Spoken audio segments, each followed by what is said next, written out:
Most of the time when I hit the road for a motorcycle event, I ride the motorcycle, but occasionally I do need to transport one.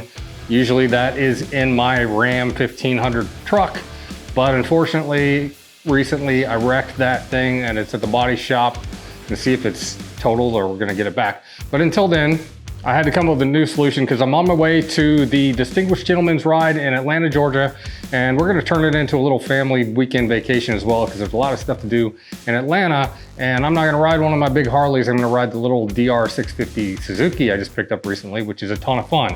So how am I gonna get it there and the whole family? I picked up the Harbor Freight motorcycle carrier that attaches to your hitch today, and now I gotta take it out of the truck, out of the SUV. The box barely fit in there, and pull it out and put it together. And so I decided, hey, I'll make a video and see what that is like and see how easy it is to put together. So here we go.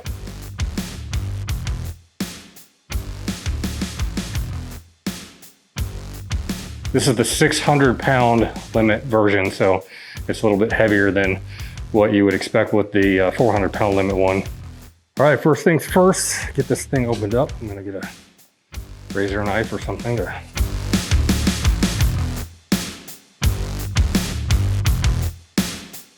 pretty much everything laid out. That's gonna go into the hitch carrier, the hitch receiver right there, and should fit right in there. Fits any 2-inch receiver, it says. My little DR-400 right there, that's the bike that we're gonna be carrying this with, and my daughter's XR-100 that we'll probably also be using for it. Read all the instructions first, as they say. It says the first thing we're gonna do is connect the hitch tube to the carrier frame.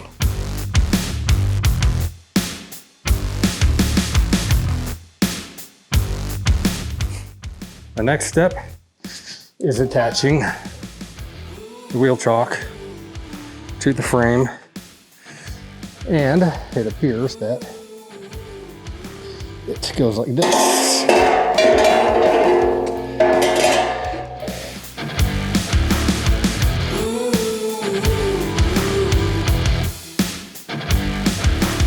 So the DRZ that we're going to be transporting has a 17-inch wheel. I measured it back, it's 17 inches from the front of the lip.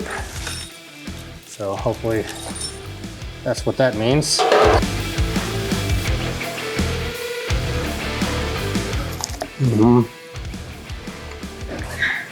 Popsicle brake.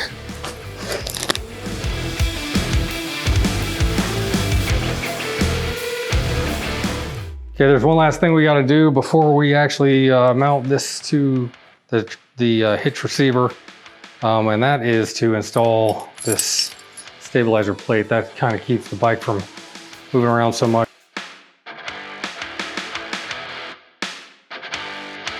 Okay, so we got the Harbor Freight motorcycle carrier all put together and assembled, and now it's time to attach it to the hitch receiver. It's probably supposed to be a one-man job, but it's hot as out here. And I got a 17-year-old son, so he's gonna help me lift this thing up and get it in there.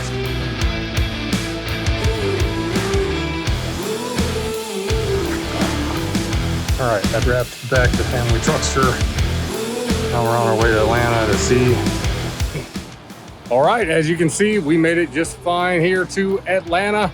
It's a foggy morning, got the DRZ-400 here, nice and safe, and no real issues with the Harbor Freight motorcycle carrier, except for maybe my strapping wasn't perfect, but I worked that out and it worked out just great. So no real issues. I did have to put a new battery on the bike because the one I got from Cycle Gear was junk, and they gave me a new one. It was also missing the screws, so I had to engineer my way around that. But we got it all started up, and we're ready to go with Old Blue here.